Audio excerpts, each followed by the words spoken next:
All right. I think we're on. Let me see. Let me pull up Facebook to see we're on. Interesting. Let's see if we are on live with that. Oh yeah, we are because I see you, Jose, on my.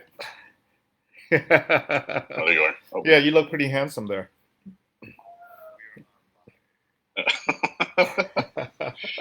Do you see it? There you are. You know Yep. the background is interesting because the background kind of your face like meshes in the background, like memorial care is on your face. Yeah, the minute they move, they blend together. Yes, it blends together. Distorted. Yeah, so what I'm seeing is I'm seeing half your face and I'm seeing memorial care as the.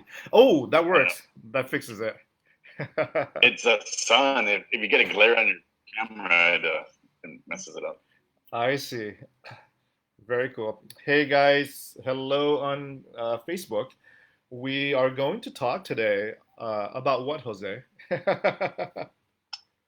Longevity. we're gonna we're gonna describe the science behind longevity, the science of longevity. And what I want to bring to you guys today. Hey, Alex. Good morning from Canada. Alex is from Canada, watching us. Um, hey, Alex. What are you called in Canada? They call you something man. They got a nickname for Alex there. But but longevity is about living long, and we're going to chat about the factors that lead to longevity. Good morning, Cindy. The did you know that USC has an institute called the Longevity Institute of USC, where research is done. And good morning, Vivian. And research that is being done in USC, they're collecting data to figure out why people live to 100 years old. Wouldn't that be an interesting thing to learn and know? Uh, I I also have with me today, besides Jose from Memorial Care, we have Margie, whose parents are either live to over 100 years old or close to 100 years old. And so I want Margie to also share a little bit as well with that. And good morning, Nancy. Um, but at USC, what they did was they went to all the areas around the world where people live to over 100 years old. Do you guys know what those areas are called? Um, it's some kind of colored zone. Does anyone know? Good morning, Vicky. Good morning. Nancy says she wants to live to 100 and beyond. Cindy says USC, fight on. I guess we know who went to USC here versus UCLA, right? But around the world, there are locations around the world where people live to over 100 years old, and those locations is called the blue zone. Have you guys heard of the blue zone before? With that, Margie, have you heard the blue zone before, or is that something new? Um, Not exactly. Yes, I have heard of it one time because I know there are places where people live way beyond 100. Yes, that's the blue zone, and That's that's right. That's right. And so Cindy says her grandma was 106. Wow. oh, Yes, Vivian, you are correct. It is the blue zone. Good morning, Barbara. And so the blue zone is probably a zone that I'll never get to, right? Because, I don't think chicken feet gets you there with that diet. But USC has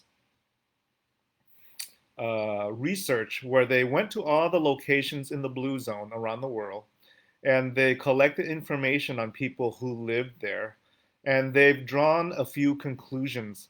because there are some commonalities between all those people that live in the blue zone and why they reached 100 years old. Alex says, I don't know how many people can live this on this earth that long and keep their sanity. That's yes, Robert. What is the area in California that's part of the blue zone? What is that area in California that's part of the blue zone? Does anyone know? And while we're thinking of that, Jose, does does memorial care, does being part of memorial care help you get to 100 years old? I would hope so. We will try to do our best to get you there. Yeah, I mean, we do for a lot of services. We have certified dietitians, that not necessarily will put you on a diet, but they'll educate you, right? And control, obviously, you have diabetes or anything like that. We will try to help you and maintain and control your weight or just, educate you on how to eat properly. Very cool. Sorry, I put you on the spot there. Yeah. So, guys, let me ask you guys this. Let me ask you guys this question about longevity. If we took away today all of cancer, and there is no cancer on planet Earth, and I want you to answer this on Facebook, right? If we took away all of cancer and there's no cancer on planet Earth, how many years longer would you live if we took away all of cancer? Type down what you think on the chat. How many more years would you live if we took away all of cancer, guys? Yes, Vivian, Loma Linda is the blue zone. Yes, Robert. Right? If we took away all of cancer, guys, how many more years do we add to our lives? Does anyone know? Take a guess. Take a guess on the chat box. All right.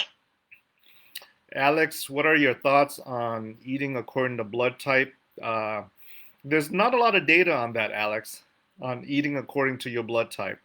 But I do like eating blood. It's condensed blood. I don't know if they have that in Mexican food. Jose, condensed blood. We have it here in Vietnam. Yeah, yeah. I know people that eat it. What do they call it? Well, it's just sangre, blood. Oh, really? Okay. Yeah. In Vietnam, we call it huic. Huic is like condensed blood. And so, yeah, I love eating blood.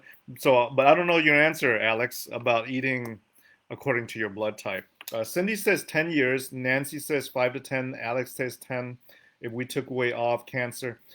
Guys, if we took away all of cancer, we would only live around 2 to 3 years longer. 2 to 3 years longer. If we took away all cancer. That's surprising, isn't it? That's what the data shows. We would only live. Yes, blood sausage, Robert. Blood sausage. I don't know if it will get you to 100 years old, but yep, some of us eat it. So, next question. If we took away all of heart disease, if we took away all of heart attacks around the world, how many years do we extend our lives? Does anyone know? If we took away all of heart attacks. 20 years. Margie says 20 years. Nancy says not much more. Cindy says, well then. Right? If we took away all of heart attacks, how many more years would we live? So, to your surprise and to my surprise when I read this, if we took away our heart attacks, we would probably live another 2 to 3 years longer. Ah, Yes. And do you know why that is? Right? Do you know why that is? It's because if I took away heart attacks, cancer will get me in 2 years if I'm in my 80s. If I took away cancer, a heart attack would get me in 2 years. Do you see what I'm talking about, Margie? Something else is going to get you, right? Yes. So, Or mad cow disease, or yeah. Or you get run over by a and car, right? So the idea behind longevity is really not taking away disease. The idea with longevity is learning about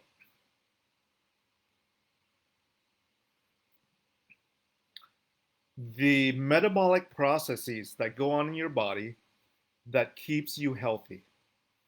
Like, why is a 30-year-old or a 20-year-old not afraid of dying because they know they're going to live up to 80, right? If you're in your 20s, you're not afraid of dying.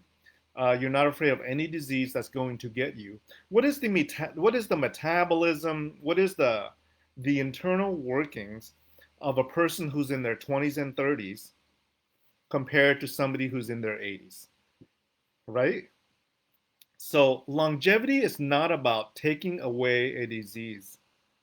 Longevity is learning what is it internally that keeps a body youthful. So it's really about the science of youth as opposed to disease prevention. Does that make sense to everyone with that? Right? Does that make sense, Margie, Jose, with that? staying happy then. Right? Longevity is not about taking away disease. Longevity is really about the science of youth. What is it about youth? What is the internal workings of the body of somebody who has youth, right? Because if I take you back to your 20s, I know I'm going to give you another 30 years, right? Versus if I if you're in your 80s and I took away a disease, right? That doesn't bring a lot of longevity. That's going to mean you're going to live another 2, 3 years and a heart attack will get you or something else will get you, right? So we are going to talk about the science of youth. We're going to talk about the science of youth, and we're going to talk about the data that has been shown at USC's Institute of Longevity, right?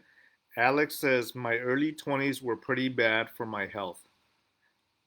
I'm way healthier in my 30s. Finally experiencing youth again. Very true, Alex. Youth is something in here, right? Not necessarily a number sometimes. But Margie, can you tell a little bit about your parents?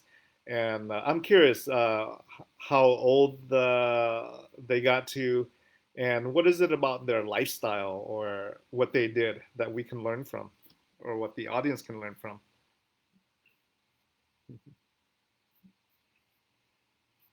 All right.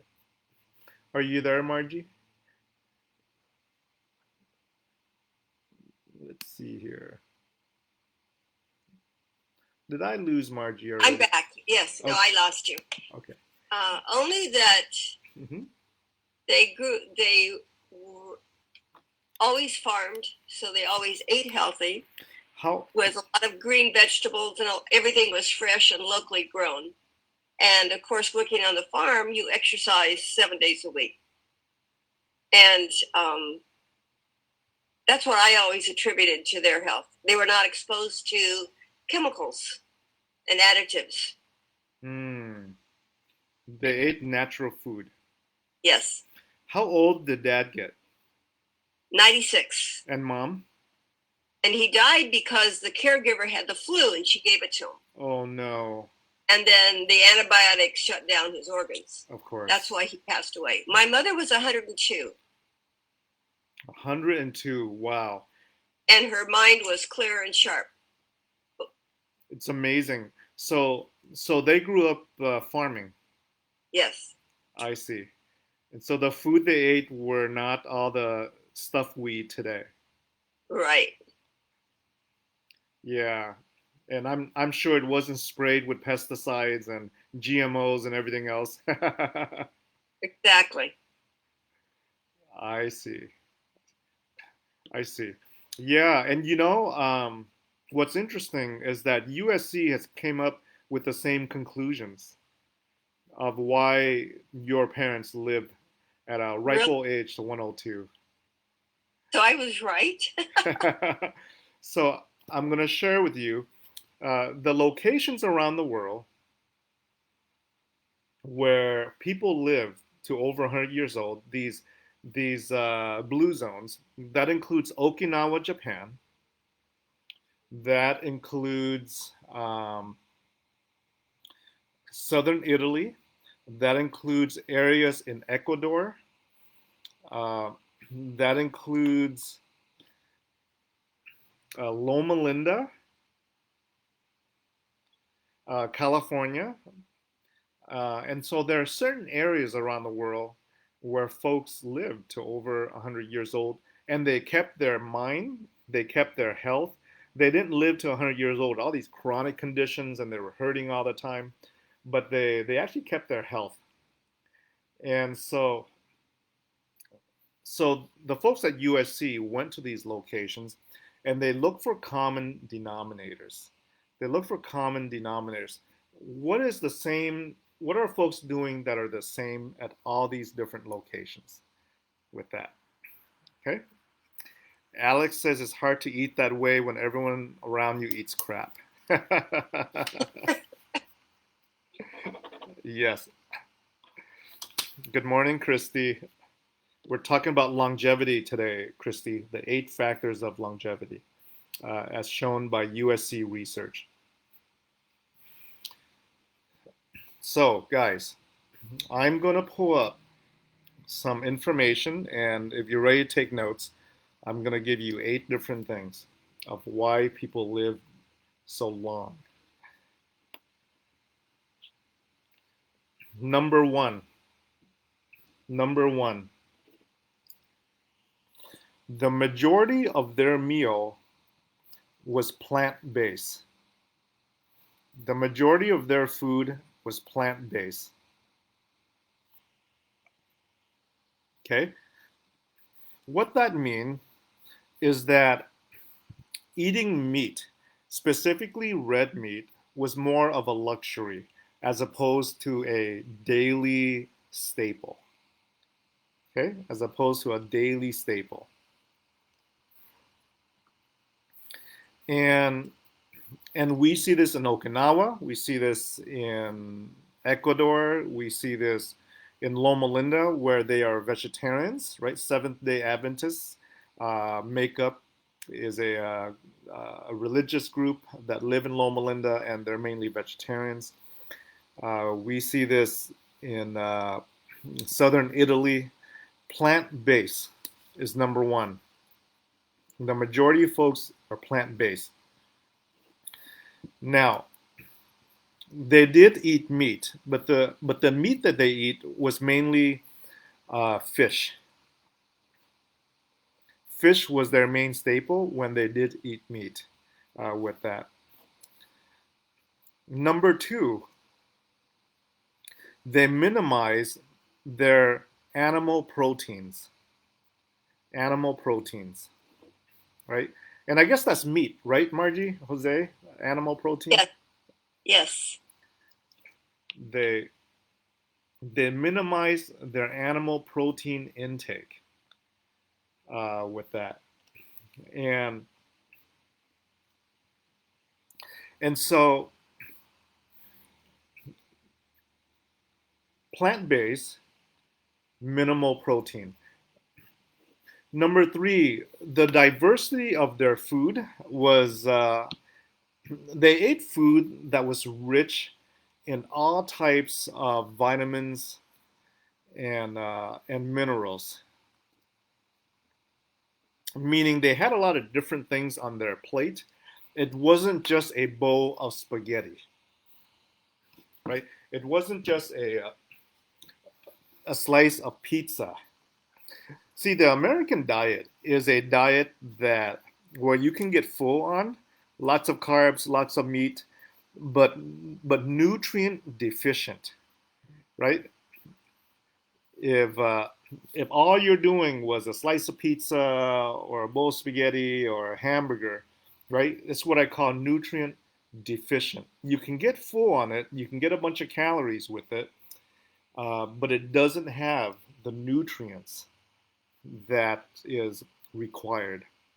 Whereas if you ate food that are have a little of this, a little of that, a little bit of diversity in your plant-based diet with that, right? Then essentially it gives you everything you need with your body's nutrition without having to pop like a multivitamin with that. Okay, nutrient specific. Number 4, and I found this quite interesting.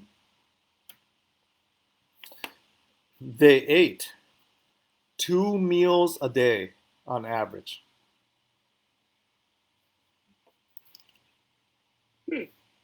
Yeah, they ate these blue zone areas. They ate 2 meals a day on average. Is that interesting? Yeah, because we've always been taught, 3 meals with snacks and, or 6 small meals during the day, things of that sort. But in the blue zone, where folks reach to about 100, they ate around 2 meals on average. So I guess food or eating wasn't like, I don't know, part of their culture. Or if they did, they just ate 2 good meals during the day, was what led to longevity. Number 5 is that they ate within a limited time frame of 12 hours or less. Their 2 meals a day was within a time frame of 12 hours or less. So they had a window, right? A window, a time frame window of when they ate. So what they didn't do, they didn't do 3 meals a day. That's like every 8 hours, right? And snacks all throughout the day. They ate within a time window. So I thought that was quite interesting um, to eat within that time window, and and I've learned that there's a science behind that because when you eat within a limited time window of less than 12 hours, the other 12 hours when you're not eating, the body is doing activities that are actually quite healthy with that. It's going around cleaning up the trash. We call that autophagy and things of that sort. Cindy says it sounds like intermittent fasting. It does, doesn't it, Cindy? It does sound like intermittent fasting. These are areas in the blue zone where people lived over, 100 years old. Okay, they ate within time window. So, number 6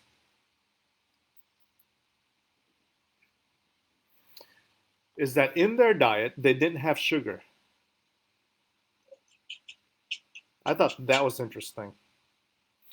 They didn't have simple carbs. They minimized their carbohydrate, their simple carbohydrate. They did have complex carbohydrates. That's called fruits and vegetables, right? But they didn't have simple carbohydrate, right? Cindy, there's no way in heck I'm gonna live to 100 years old. If I make it to 55, I'll be happy. If I make it to 55, right? So, so they're on a low carb, low sugar type diet. I thought that was quite interesting in these societies. They didn't have like, cookies and cakes and desserts and things of that sort with that. So they were low sugar and plant based. low sugar, low animal protein, plant-based, uh, vitamins and minerals, 2 meals a day, and a smaller window of time where they ate. Number seven. Number seven is they are physically active every day. They don't sit at home. They make it right. They're physically active every day. They're usually out there doing something.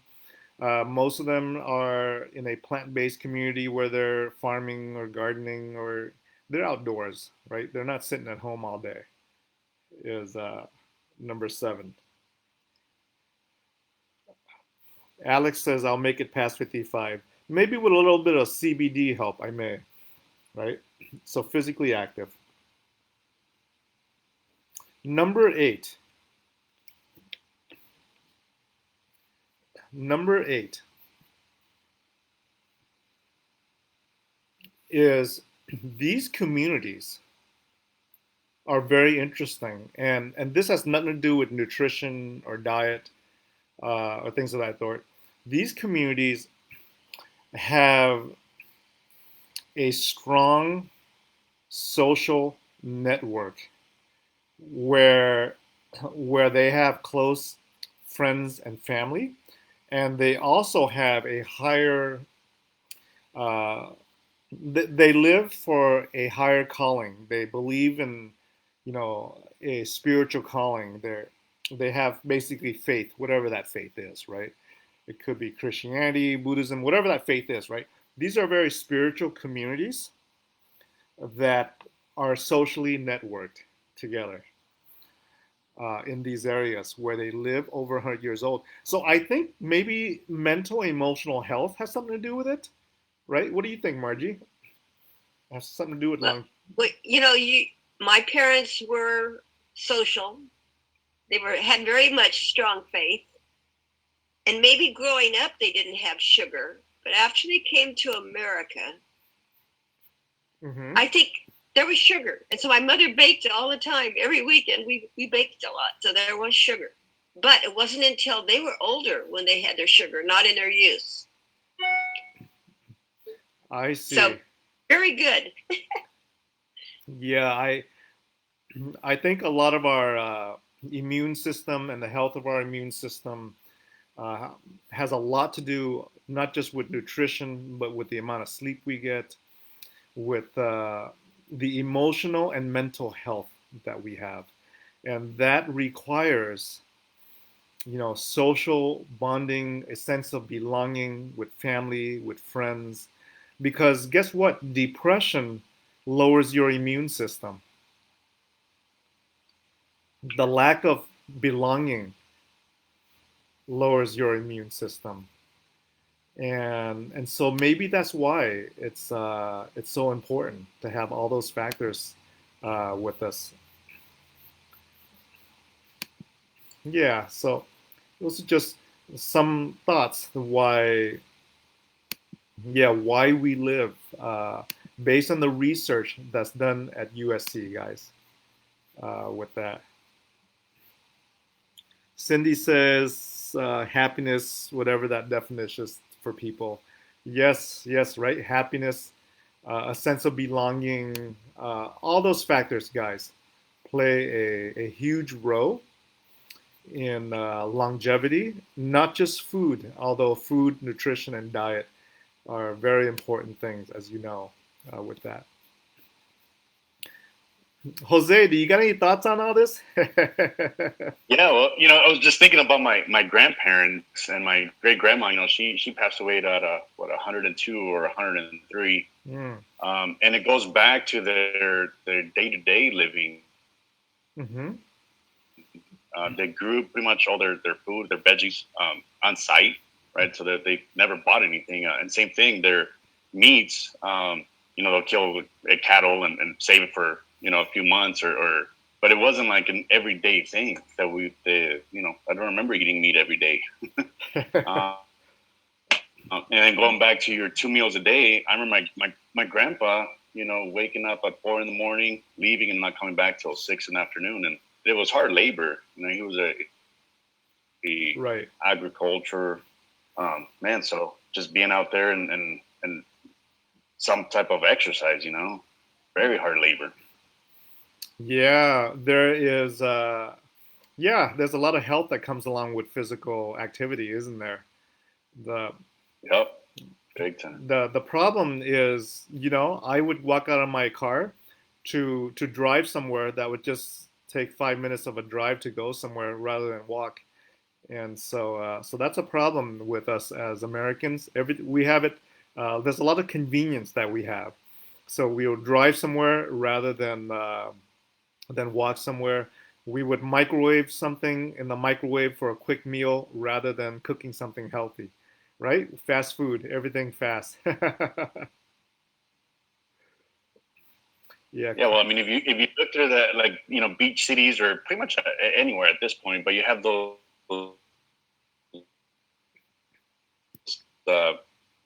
the razors, like the scooters, because Hmm. people don't want to walk anymore.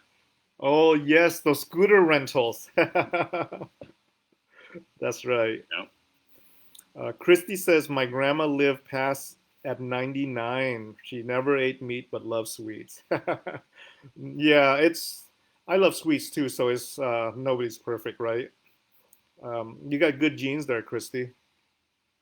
Actually, my grandma passed away at the age of 99 as well. She she's a vegetarian and a Buddhist nun, and and my great grandma I think was over 100 as well, but they're all vegetarians. Unfortunately, I have deviated from the path because I look at a cow and I see only steak. So it's kind of Well, hard. that's okay as long as it's grass fed. Yes, yes, you're right. You're right, Margie, with that. Jose, tell us a little bit about Memorial Care. Yeah, Dr. Trina, thank you. So we are one of the largest medical groups here in Orange County. We do have offices from San Clemente all over to Long Beach. We're very excited. We just opened a new office in Rancho Mission Viejo, up Ortega and Antonio. And we're actually having a little event on August 4th from 10 to 2. We're having one of our contracted health plans, Anthem Blue Cross. It's going to be there with an RV offering, some information on their health plan. A lot of anybody aging into 65 or they're already 65 and they have questions about Medicare. Mm-hmm. It's a great event. We're going to be there. Hopefully some of our doctors are going to be there answering questions as well. So that's very excited about that. That's on August 4th from 10 to 2. Cool. And I also have a Medicare meeting via Zoom at 10 o'clock. Yeah, so anybody that wants to learn more about Medicare, what your options are, everything that's happening right now with COVID, the Social Security offices are closed. So if you're turning 65 or you're not sure where to apply or how to apply for your Medicare, please join us at 10 o'clock via Zoom. You can go onto our website at memorialcare.org, find a little more information on that. As far as the event on August 4th, I'll be there as well with an easy up and information on Memorial Care and flyers for our upcoming events. Can they all find this at memorialcare.org? These events? Yes. You can go to memorialcare.org and top corner, you'll see events. So go on there and you'll be able to see all of our events. Very cool. So cool. All right, guys. Those are the 8 things that leads to longevity as published in research on folks who live in the blue zone. I'm going to review it with you guys right now real quick.